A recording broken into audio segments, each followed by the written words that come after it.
चुनाव 24 में आप वोट देंगे, आपके बच्चे को कक्षा 6 से तकनीकी शिक्षा पढ़ाने का काम शुरू होगा 5 साल के अंदर। 5 साल के अंदर रोजगार परक शिक्षा आपके बच्चों को मिलेगी।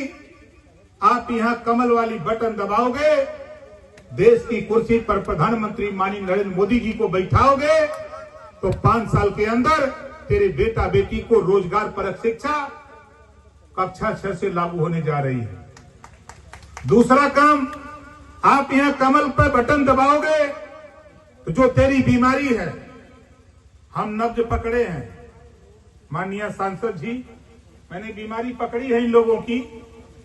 ये बीमारी देखे आपको दिखा भी दूं। यहां जितने लोग हो, कितने लोग बिजली के बिल से परेशान हो, जरा हाथ उठा दो। ये बीमारी है।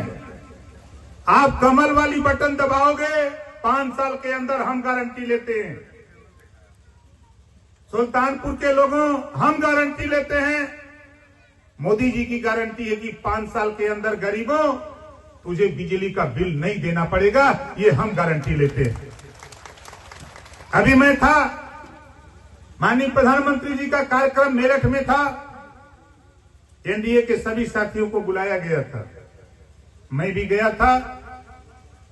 और वहां जब हमारी वार्ता हुई प्रधानमंत्री जी से, उन्होंने कहा कि हमारी गारंटी है, तो हमने कहा कि उसी में एक काम और जोड़ लीजिए, गरीबों की भी गारंटी है। गरीबों की भी गारंटी है। गरीब भी चाहता कि आप प्रधानमंत्री बनो और गरीबों के बिजली का बिल माफ कर दो, यही तो गरीबों की गारंटी हम चाहते हैं।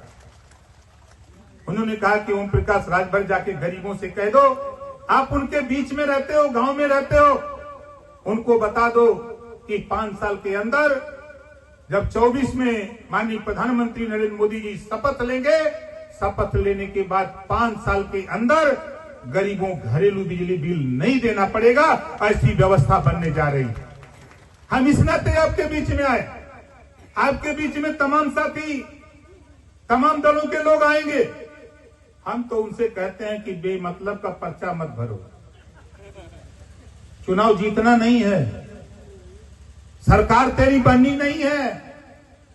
कि हम नहीं कह रहे हैं, गांव की जनता कह रही है। इस बार हमारी माताएं बहनें, हमारी माताएं बहनें, यही सुल्तानपुर है माननीय सांसद जी, यही सुल्तानपुर में हम लोगों ने 15 से 16 हजार खाली महिलाओं को जुटाकर, यही बगल में ढेलारा जगह है, 15 से 16 हजार महिलाओं को जुटाया था।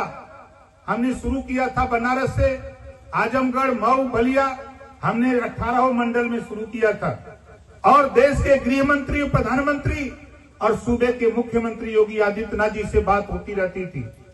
हमने कहा कि महिलाओं की आधी आबादी, इनको भी राजनीति में आना है, इनको भी 50% भागीदारी चाहिए। ना सपा कर पाई, ना बसपा कर पाई, ना कांग्रेस, तीनों दल के लोग मिलकर के दिल्ली में सरकार बनाए। प्रदेश में सरकार थी, महिलाओं को आरक्षण नहीं दे पाए। धन्य है माननीय मोदी जी, उन्होंने 33% आरक्षण लोकसभा और राज्यसभा से पास कर दिया। 5 साल के अंदर हमारी माताएं बहनें बड़ी संख्या में